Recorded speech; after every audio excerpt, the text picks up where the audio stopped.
पुंडलिक वरदा हरिविठ्ठल श्री ज्ञानदेव तुकाराम सद्गुरु समर्थ त्र्यंबकानंद महाराज की जय।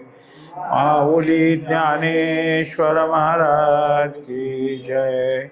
जगद्गुरु तुकाराम महाराज की जय।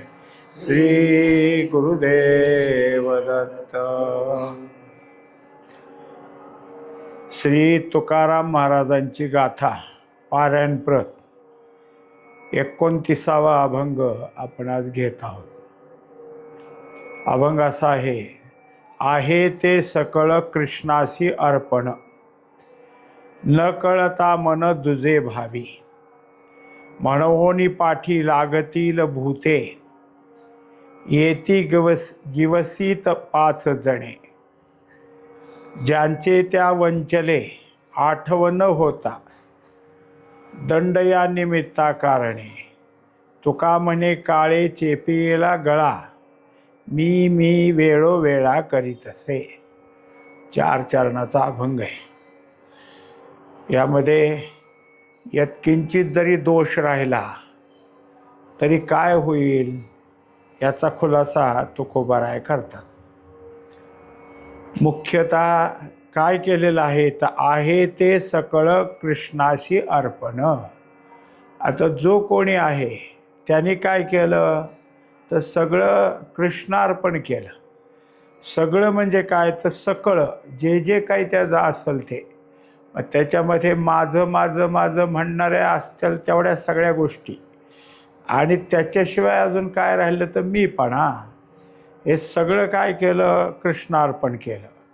कृष्णार्पण करणे हे काय आहे की एक शास्त्रीय पद्धतच आहे। एरवी सांगतात भगवद्गीता आणि इतर शास्त्र सांगतं की दिवसातून तुम्ही सकाळी कामाला सुरुवात करण्याच्या सुरुवातीलाच म्हणजे आरंभी अर्पण करायचं, मध्यात अर्पण करायचं आणि शेवटी अर्पण करायचं।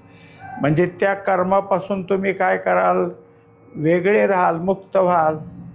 तेव्हा जे काही कर्म केलं तेही अर्पण केलं। आता माझे म्हणून वस्तूला अर्पण केलं, केलेलं कर्म अर्पण केलं।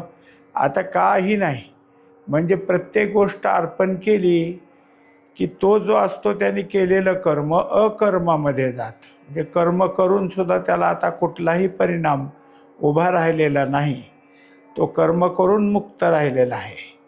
हे सगळं त्याचं काय आहे, इतकं लक्ष देऊन चाललं आहे। पण मनाबद्दल सांगितलं की मन हे घातकी, कधी काय करील सांगता येत नाही। न कळता मन दुजे भावी।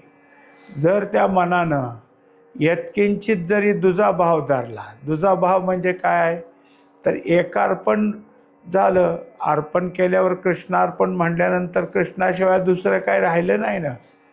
पण ह्याच्या ठिकाणी थोडा जरी काय आहे की मी केलं। मनुष्याचं कसं असतं, एक जण होता आणि त्याच्या घरी पाहुणा आला। आता तो काय केला, त्याला चला म्हणलं आपलं शेताकडं जाऊ। मग घरातनं निघून ते गावातनं फिरत फिरत शेताकडं जायचं, तो त्यांचा रस्ता। पण गावातनं एका गल्लीतनं दुसऱ्या गल्लीत आला आणि मग दाखवलं, हो काय समोरचं घर दिसतंय का नाही, हे पूर्वीचं आमचंच, पण आता विकून टाकलं आहे आम्ही। विकलेल्या घराला पुन्हा आमचंच म्हणतो, म्हणजे मन तिथं चिटकलं आहे। हेच तुकोबारायला सांगायचं की तुम्ही एकदा ते सोडून दिलं आहे ना, पुन्हा त्याला माझेपणा का जोडला, मीपणा का जोडला। हे कोण करतं तर न कळता मन दुजे भावी। म्हणजे द्वैत त्या ठिकाणी भावना निर्माण होते। वास्तविक काय झालं तर ऐक्य झालं। मी जे काही केले ते कृष्णार्पण म्हणल्यानंतर करताय उभा राहिला नाही आणि भोगत्याचाही विषय नव्हता। पण मनाने का करतेपणा जरा थोडा जरी घेतला तर त्या ठिकाणी पुन्हा दोष लागला। आणि हे काय असतं, न कळत आहे, म्हणजे मनाला ह्या गोष्टी पूर्वी नव्हत्या असं नाही, पण पूर्वी होत्या। आता अभ्यासाने मन त्यातनं बाजूला निघालं तरी पूर्वकर्माकडं ते जातं। न कळता मन, म्हणजे मनानं चुकून पुन्हा अजून काय केलं, त्याच्याबद्दलचा त्या कर्माचा मीपणा धारण केला, कर्माचा माझेपणा धारण केला. अर्थात नुसतंच तोंडाने कृष्णार्पण मांडला, आत मात्र ते जे काय आहे ते त्याच्याजवळच राहिलं. म्हणवोनी पाठी लागतील भूते. आता मात्र काय झालं तर भूतबाधा त्याला होईल. भूतबाधा म्हणजे कुठली आहे, तर मुळातच शरीर हे पंचमहाभूताचं बनले आणि मीपणा धारण केला म्हणजे कोणाचा केला, तर देहाचा केला. देह म्हणजे कोण आहे, तर पंचमहाभूत. पंचभूतांचा गोंधळ केला एके ठाई मेळ, लाविला सबळ अहंकार त्या पाठी. शरीर सगळं निर्माण झालं, पण शरीराला प्रत्येक गोष्टी होण्याकरता गौण असा अहंकार दिला. पण ह्यानी तो अहंकार मुख्य करून घेतल्यामुळं आता देहभाव जडला. देहभाव जडणं हेच त्याला काय आहे, भूतबाध आहे. मग जसं ते म्हणतात की हरि उच्चारणी, त्याच्या हरि उच्चारणी पळे भूतबाधा तिथं दाखवले. मंत्र हा आगाध पळे भूतबाधा. तर भूतबाधा कोणती, तर जे काही मी देह असं म्हणण्याची जी भूतबाधा आहे ही त्यातनं निघून जात असते. पण मनानं का परत अजून द्वैत धरलं, म्हणजे परमात्माच एक आहे असं झालं तर एक झालं, आणि परमात्म्याशिवाय मी आहे असं म्हणलं की द्वैत आलं. मग द्वैत उभं राहिलं की त्या ठिकाणी पंचमहाभूतांचं म्हणजे भूतांची लागण होते. आता ते काय करतात, येती गिवसीत 5 जणे, हे दुसऱ्या चरणात त्यांनी दाखवलं की म्हणवोनी पाठी लागतील भूते. आता पंचमहाभूतं लागली तरी ते काय करतात, तर आपल्याला आपल्या भोवती गुंडाळा देतात, गिवसीत येतात, म्हणजे आपल्या जो काही आहे मीपणा त्याला शोधत येतात. वास्तविक काय असतं की जे जे काही पंचमहाभूत आहे त्यांचेच विषय आहेत. जसं पृथ्वीचा गंध विषय तो आपला विषय होतो, पाण्याचा रस विषय तो आपला विषय होतो, तेजाचा रूप आहे आपल्याला रूप हा विषय होतो, वायूचा त्वचा आहे, त्वचा म्हणजे स्पर्श, स्पर्श हा विषय होतो, आणि आकाशाचा शब्द हा विषय. म्हणजे हे आपल्या ह्याने काय केलं, वेगवेगळे प्रकारचे जे विषय आहेत त्यांनी ह्याला शोधत शोधत तिथं आले, आणि मग हे 5 जणे म्हणजे हे 5 विषय आता त्याला गुंतून टाकतात. जसं तुकोबाराय सांगतात की पंचभूताचे सापडलो संधी, घातलो से बंधी अहंकारे. या अहंकारानं मला काय केलं, गुंतून टाकलं. आता तो अहंकार नुसता राहत नाही, तर प्रत्येक इंद्रिय आपला आपला विषय, त्याचा झालेला संबंध, आणि ह्या सगळ्या संबंधाचा अंतःकरणामध्ये स्मरणभाव ठेवतात. म्हणजे जे अगोदर अर्पण केलं तर त्याच्यापेक्षा आता पुन्हा साठा वाढायला लागला, संचितात सगळी काय आहे अजून गोळा होऊ लागलं. मग आता त्याच्यामुळं अगोदर जे काही देवाबद्दलचं सगळं काही होतं आणि अर्पण भाव होता तो झाला ना कमी. एका ठिकाणी तर तुकोबाराय सांगतात की देवधर्म सांदी पडिले सकळ, विषयी गोंधळ घातलासे. आता या विषयाचाच त्या ठिकाणी गोंधळ होऊ लागला, आणि विषय काय करतात, ह्या अर्पण भावनेपासून आपल्याकडं ओढून आणतात आणि घेऊन जातात. आता त्यांच्याजवळ काय आहे की गुंतवणं आहे, तो जसा जसा गुंतत चालला तसं तसं त्याच्या ठिकाणी देहभाव आणि विषयभाव हे 2च राहिले. मग त्या विषयानं इतकं त्याला गुंतून टाकलं की संत महात्मे देव ते सुद्धा ह्याची तळमळ करू लागले.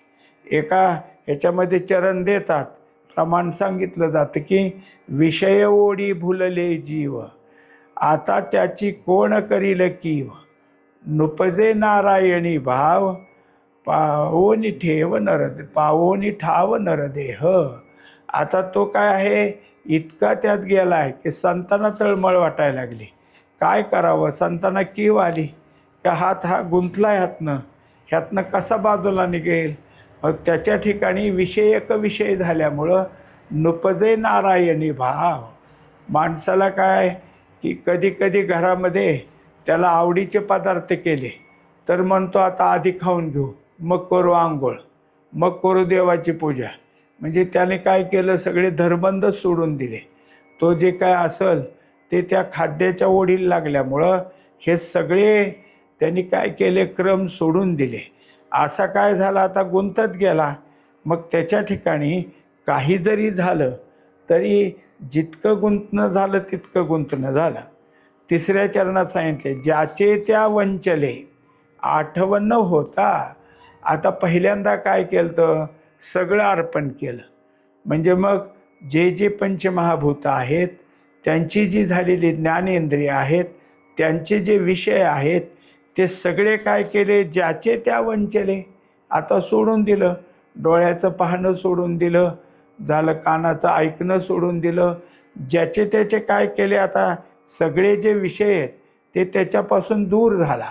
आता अर्पण केल्यामुळं विषयाचा आणि इंद्रियाचा संबंध राहीनासा झाला. पण हे सगळं होता होता आपण हे सोडून दिले, ह्याचंच काय तिथं राहिलं नाही. आठव न होता आपण सोडला, ह्याचा आठव कायम राहायला पाहिजे ना. मग परत जसा एखादा मनुष्य कायम एकादशी करतो, पण त्या दिवशी काय झालं की सहज आपलं काय चहा पाणी झालं की खाल्लं पान. अरे म्हणलं आज एकादशी की, आपण तर पान खाल्लं, म्हणजे काय झालं, हे सोडलं होतं का नाही. आजच्या दिवशी तरी ते वर्ज्य होतं, पण परत त्याचा आठव राहिला नाही. आठव न होता म्हणजे त्यांनी विषयाला आणि त्या इंद्रियांच्या विषय संबंधाला आपण सोडून दिले, हे त्याच्यापासून आपण अंतरलो आहे, हे लक्षात ठेवायला पाहिजे होतं. मग त्याचा आठव राहिला नाही. आठव राहिला नाही की मग काय होईल, दंड या निमित्ता कारणे. त्यांनी सांगितले मग मात्र त्याला शिक्षा भोगावी लागेल. एकंदरीत काय असतं की जसं असं झालं, एका दिवस काय झालं, चुकलाय तो मनुष्य आणि त्यांनी काय केलं की चुकून एकादशीचे असतानासुद्धा काहीतरी असं न उपवासाचं साहित्य ते खाल्लं, तर मग दंड काय असतो, तिथून त्यांनी फराळसुद्धा करायचा नाही, जेवण तर नाहीच. मग त्यांनी काय करायचं, आता तिथून पुढं राहिलेला संपूर्ण एकादशीचा दिवस काही न खाता नुसतं पाणी प्यायचं, हा काय त्याला दंड आहे. जसं संन्याशानी चुकून जरी धातूला हात लावला किंवा चूक त्याच्याकडून झाली कशाची, तर त्याला 3 दिवस प्रायश्चित्त असतं. त्यांनी 3 दिवस काय करायचं नाही, खायचं प्यायचं नाही. मग आता त्याला ठिकाणी असं व्हायला पाहिजे, पण चुकून झालं तर त्याला दंड असतो. एक ठिकाणी असंच झालं, 2 संन्याशी आणि तिथं त्यांचा आश्रमात बाकीचे संन्याशी होतेच, पण हे आपला त्या आश्रम जो होता तो नदीच्या किनारी होता.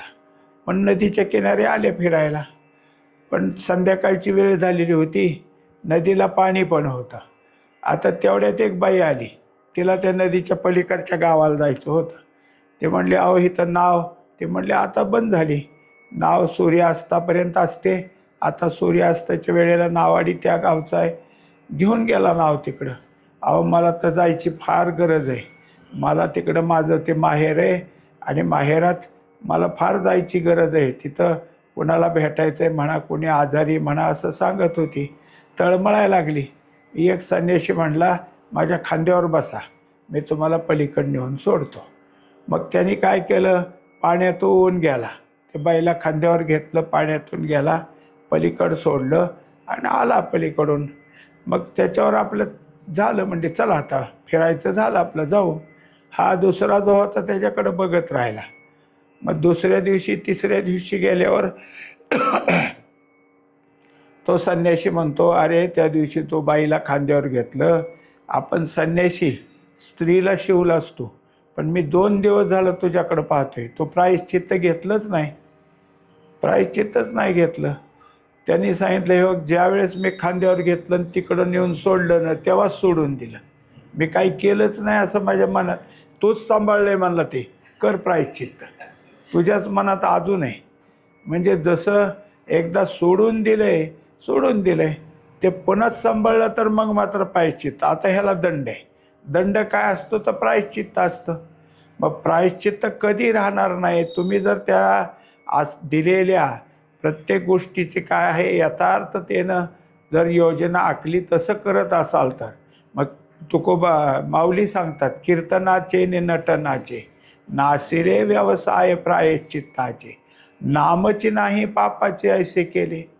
मग आता तिथं काय आहे, पापच राहणार नाही, कारण तुम्ही कीर्तनातलं नामघोष नामस्मरण इतकं लक्ष देऊन ऐकलं की पुन्हा पाप कसं राहील. आता आपण पाप निर्धूत झालो हे लक्ष कसं काय येईल, तर नाम सतत तुमच्या मुखाशी राहिलं तर मग पाप नाही. जर पुन्हा नाम विसरायला लागलं तर पाप आलं, त्याच्याकरता पुन्हा दंड होईल, मग प्रायश्चित्त करावं लागेल, कारण नाम घेता घेता विसरलाय. हे सगळं करत असताना त्याच्या ठिकाणी पुन्हा काय आहे की इतकं होतं, म्हणजे अगोदर तर त्याने काय केलं आहे, त्याचा त्याग केलेला आहे, पण त्याग केला हे विसरला आणि काय करायला लागला, भोगाच्या मागं लागला. मग भोग भोगत असताना त्या भोगाची ओढ त्याला लागायला लागली, परत परत भोग भोगायला लागला. आता त्याला सगळ्यात मोठा दंड काय असेल, तर त्याला जन्ममृत्यूचाच दंड आहे. कारण एक वेळ काय आहे की जे विषयाधीन झालेत त्यांचं काही नाही, त्यांना त्या विषयी भोगातून त्या प्रकारचा काय आहे जन्म प्राप्त होईल, पुन्हा त्यांची मुक्तदशीची योजना होईल. पण हा जो आहे की ज्यांनी एकदा सगळं सोडून दिले आणि परत त्यात शिरला, तर त्याचं जन्म मरण लवकर हटत नाही, कारण त्यांनी एकदा घेतलं सगळं, नियम पाळले आणि नियम मोडला आहे. मग मात्र भगवंतांनी सांगितलं की आता तुला नुसते नाही तर कितीतरी फिरावं लागेल, तुझ्या ठिकाणी पुन्हा त्या फिरण्यातून आता सद्बुद्धी व्हावी असं होणारच नाही. मग काय करावं लागेल त्याला, आता लोह लोष्ट पाषाण, मग ढेकूळ म्हणा, लोखंड म्हणा, दगड म्हणा, असल्या जन्माला जावं लागेल आणि कित्येक युग त्यातच गुंतून राहावं लागेल, कारण हा त्याला दिलेला दंड आहे. म्हणून त्यांनी काय आहे की ह्या सगळ्या गोष्टी एकदा का आपण त्याचं व्रत पाळलं की त्या व्रताप्रमाणे वागण्याची गरज आहे. चौथ्या चरणात सांगतात, तुका म्हणे काळे चेपियेला गळा. आता हा जो कोणी आहे की ज्याने काय केलेलं आहे की सगळं आपलं जे पाळलं होतं ते सोडून दिलं, तर मग मात्र काळ त्याच्या पाठीमागे लागतो. आता आत्तापर्यंत काय होतं, विषय भोग आणि भोगाचीच अवस्था हे त्याच्या अंतःकरणाचं झाल्यामुळं त्याच्या ठिकाणी जे काही अर्पण करणं होतं ते कशाने आलतं, तर कृष्णार्पण म्हणला होता, अर्थात कृष्णनाम त्याच जवळ होतं. पण भोगाचा विषय सुरू झाल्यावर कृष्णनाम अंतरलं ना. आता कृष्ण कुठं म्हणतोय, कृष्णार्पणही म्हणत नाही आणि कृष्ण कृष्णही म्हणत नाही. मग काय करतो, हा विषय कसा मिळेल, तो विषय कसा मिळेल, ह्याचंच चिंतन करतो. त्यामुळं काळ मात्र त्याच्या पाठीमागे लागला. आता काळ काय करतो, तर त्याला मृत्यूच्या ठिकाणी लावतो. मग मृत्यू करण्याकरता तसं पाहतात की गळा दाबला म्हणजे काय होतं, श्वासोश्वास थांबतो, कारण तिथं श्वासनलिका आहे. श्वासनलिकेला दाब पडला की श्वास आत जात नाही, आतला बाहेर येत नाही आणि त्याच्यामुळं गुदमरतो आणि गुदमरून मृत्यू होतो. आता काळाने त्याचा असा मृत्यू केला.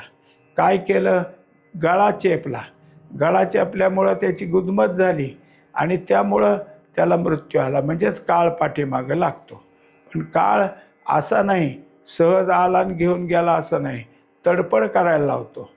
गळा दाबून धरणं म्हणजे तडपड होणं, तडपड करायला लावतो. असा तो काय आहे त्याच्या मागं लागला.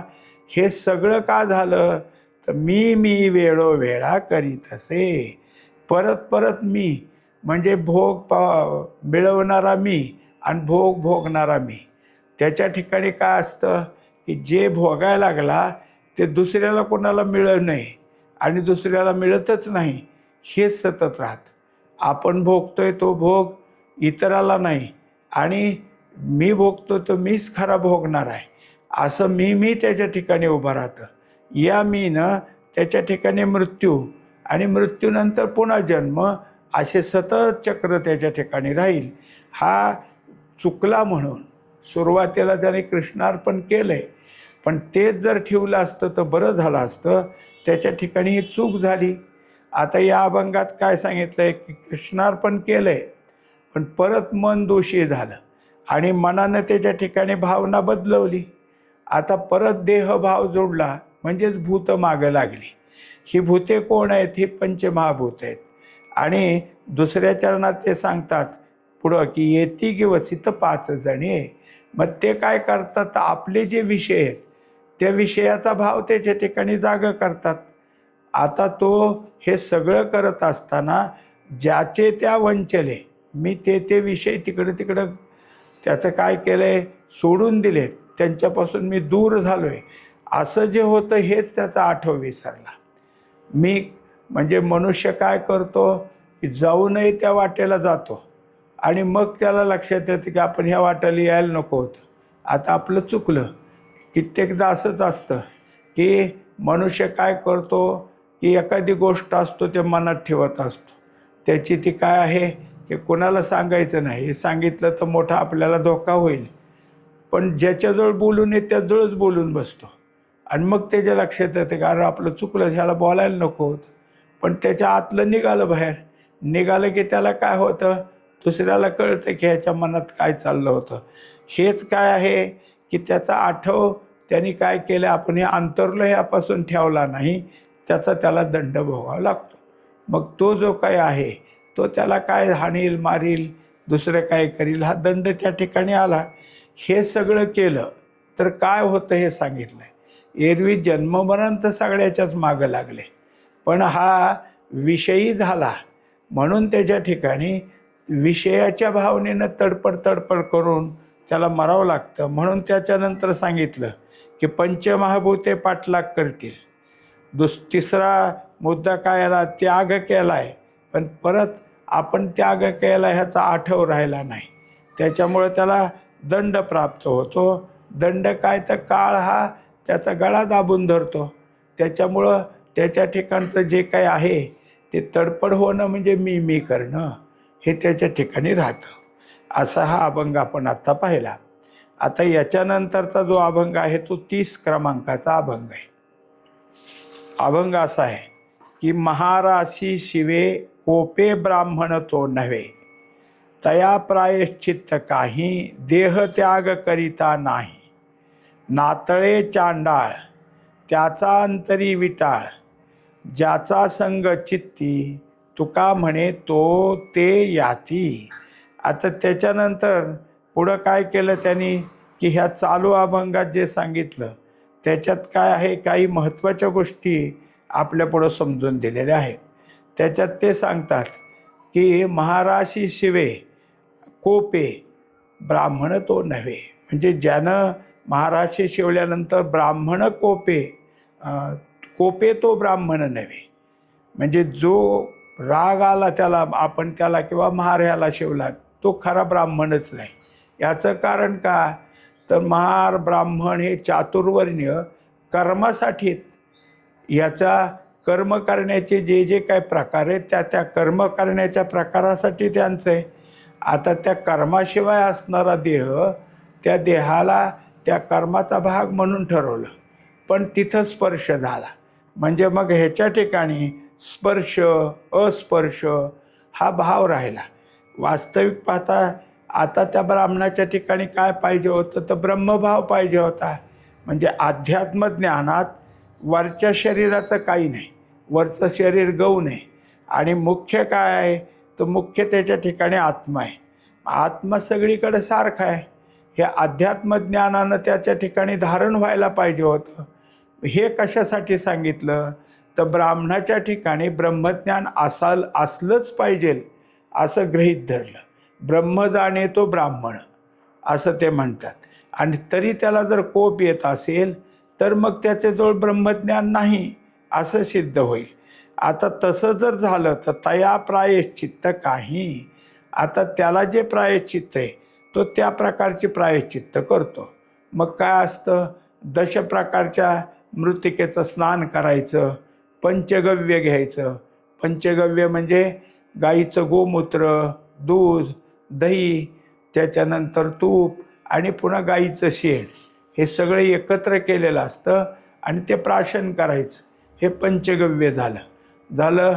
मातीनं, शेणानं, झालं वाळूनं, भस्मानं हे सगळे अंगाला एक एक एक म्हणजे एका वेळेस सगळे लावायचे नाहीत. आता एक लावायचं आणि आंघोळ करायची, मग दुसरं लावायचं आणि आंघोळ करायची, म्हणजे 10 वेळा हे सगळं वरचं लेपन करावं लागेल आणि 10 वेळा त्याला आंघोळ करावं लागेल. हा काय झाला प्रायश्चित्त.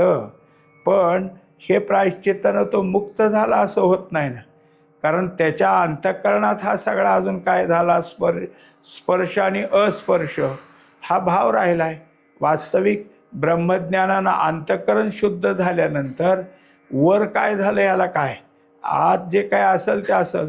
त्याच्यामुळं मनुष्याच्या ठिकाणी काय आहे की कोणते ना कोणती कल्पना गुंतते, तेव्हा हा ब्राह्मण कल्पनेत गुंतला.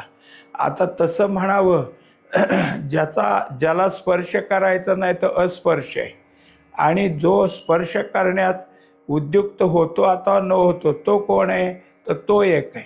पण दोघं एकाच जमिनीवर उभा राहिलेत ना. ही जमीन आणि ही जमीन काय वेगळी का? ह्या जमिनीवर उभा राहिला तो त्याच जमिनीवर उभा राहिला. मग त्या जमिनीवर उभा राहिल्यावर जमीन नाही का त्यांना बाटवली. म्हणजे त्याच्यामुळं एखाद्या नदीवर एक मनुष्य वर आहे आणि तो कोण आहे तर नीच जातीचा आहे, आणि उच्च जातीचा खाली. पण त्याला कल्पना येते त्याचं पाणी आपल्याकडे येते, त्यांनी शिवलेलं पाणी आपल्याला आलं म्हणल्यावर ह्याच्या ठिकाणचं काय होतं ते आपण शुद्ध हे शुद्ध पण जातं, त्याचा स्पर्श झाला. पण असं नाही वाटलं की नदीचं पाणी पवित्रच आहे, तो काय मी काय एकाच पाण्यात आहे, तर तो समज्ञानाचा विषय विसरून जातो. अशा वेळेस काय होईल तर देहत्याग करिता नाही. आता देहत्याग जरी झाला तरी मनातलं कुठे गेलं आहे, त्याच्यामुळं तो विकार घेऊन देह सुटला तर तो विकार परत दुसरा जन्माला घालतो. त्याच्या ठिकाणी तो विकार आतला राहिलाच आहे, आणि त्या धारणेनं मन पुन्हा दुसरीकडे गेल्यामुळं मनाला जे काही धारण केले त्या कल्पनेप्रमाणे अर्थात त्या वासनेप्रमाणे जन्म घ्यावा लागतो. अंते मती सागती असं जे सांगतात ते शेवटी जी काय बुद्धी तुमची तयार होईल त्याप्रमाणे त्या बुद्धीला काय करावं लागेल तर ते जन्म घ्यावा लागेल. आणि आता मग त्याच्यानंतर सांगितलं तिसऱ्या चरणामध्ये, नातळे चांडाळ त्याचा अंतरी विटाळ. आता तो काय एक त्याच्याहून दाखवलं, जसं वर दाखवलेलं एक आहे त्याच्यापेक्षा चांडाळ हा त्याच्याहून नीच असतो. चांडाळ कोणाला म्हणायचं तर राजानं ज्याला फाशी द्यायला सांगितली, ज्याचे हातपाय तोडायला सांगितलेत ते ह्याने काम करायचं असतं. हा तो किती आरडला वरडला दया दाखवायची नसती, आणि ज्याच्या मनात कधी दयाच नसते त्याला म्हणतात चांडाळ. चांडाळ म्हणजे कोण, तो काय करतो असतो, तो फाशी देण्याचं काम करतो, हातपाय तोडण्याचं काम करतो. आता त्याच्या ठिकाणी जर स्पर्श करू नये, पण जर स्पर्श झाला असं नाही तर नुसता नाही अंतःकरणात जरी त्याचा आठव झाला तरी विटाळे. म्हणजे स्पर्श तर राहू द्या लांब, वर तरी स्पर्श झाल्याला सांगितलं, ह्याचा स्पर्श नाही पण त्याचा आठव आला. कारण चांडाळाचं कर्मच वाईट आहे, तो दुसऱ्याची हत्या करतोय ना. हत्या करणाराचं जर तुमच्या अंतःकरणात जरी आठव झाला, म्हणून असं सांगतात की एखाद्या वाईट गोष्टीचं होणं तर राहून पण आपल्या मनात जरी आठव आला तरी त्याचा दोष आहे. म्हणून काय आहे की जे जे काही आहे ते मनसुद्धा शुद्ध असलं पाहिजे. माऊलींनी सांगितलं आहे 9व्या अध्यायात विषय की जे काही राक्षसी प्रवृत्तीचे त्याला राक्षसी काय आहे की संपत्ती म्हणले. मग आता आसुरी संपत्ती त्यांचं वर्णन करायला गेले आणि ते म्हणले अहो आपली वाचा विटाळली की, आता हे विटाळलेल्या वाचेला प्रायश्चित्त घेतलं पाहिजे. मग महात्म्याचं वर्णन करायला सुरुवात केली. आता कशासाठी मी हे करतो तर ती विटाळलेली वाचा आहे त्याचाच मी काय करतोय स्वच्छता करतोय. तेव्हा ह्या सगळ्या गोष्टी झाल्या, पण खरा विटाळ कुठं झाला आहे तर अंतःकरणात झाला आहे. खरा विटाळ अंतःकरणाचा आहे, आणि त्याच्यामुळं अध्यात्मज्ञानात अंतःकरण जरा जरी बिघडलं तरी तुम्ही काय आहे एवढं सगळं केलेलं वाया जाईल. ज्याचा संग चित्ती तुका म्हणे तो ते याती. आता जसं जसं अंतःकरण त्या त्या संगतीला धरल, मग तुमच्या ठिकाणी कशाचा संग झाला काय केलं मी, चुकलो का, स्पर्श केला हे चुकलं, आठवलं हे चुकलं, असं जर तुमच्या ठिकाणी राहत असेल तर ते चित्तात राहिलं आणि त्याचाच संग झाला. हे वर होण्यापेक्षा आत तो संग झाला की मनुष्याच्या ठिकाणी काय आहे की जे त्याच्या ठिकाणी येतं. एक असाच कीर्तनाला येऊन बसला, कीर्तन चाललंय, तो काय झोपला नव्हता, जागा आहे, कीर्तनकाराकडेच बघतोय आणि समोर बसलाय अजून. तेवढ्यात काय झालं की त्याला ते भास झाला, कीर्तनाला बसलो हे गेलं विसरून. आणि त्याला त्याच्या ठिकाणी असा एक भास झाला की आपल्या शेतातले गोठ्यात बांधलेली बैल चोर चोरायला लागलेत. आणि ते कीर्तनातच मोठ्याने वरडायला लागलं, माझी बैल, माझी बैल, माझी बैल. लोकांनी शांत केल्यावर काय झालं, मग म्हटलं मी कीर्तनात आहे काय. म्हणजे इतका त्यात भ्रम चालला की माझी बैल कुणीतरी चोरून नेते आणि मी तिकडे, आपण इथं बसलो हे विसरलं. म्हणजे कुठं आलं आहे आता, हे चित्तात आलं आहे. आणि चित्ताने इतकं त्याला गुंतवलं आहे की ते बाहेर पडायला लागलं, चित्तातलं बाहेर पडायला लागलं. स्थान काळ कशाचं काही त्याला महत्त्व राहिलं नाही किंवा ते विचारात आलं नाही. असा जो काही परत परत चित्तात राहिलेला विषय, तो तुका म्हणे तो ते याती, शेवटी त्याला तिकडं जन्म घ्यावा लागेल. त्यामुळं वरचा स्पर्श, वरच्या काय गोष्टी ह्यापेक्षा अंतःकरणात काय असावं, अंतःकरण कसं शुद्ध राहावं आणि शुद्धच ठेवावं हे अभंगातून यांनी सांगितलेलं आहे.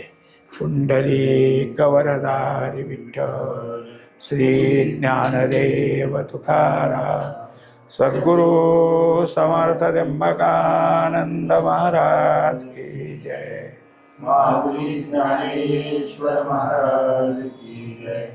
जगद्गुरु तुकाराम महाराज की जय. श्री गुरुदेव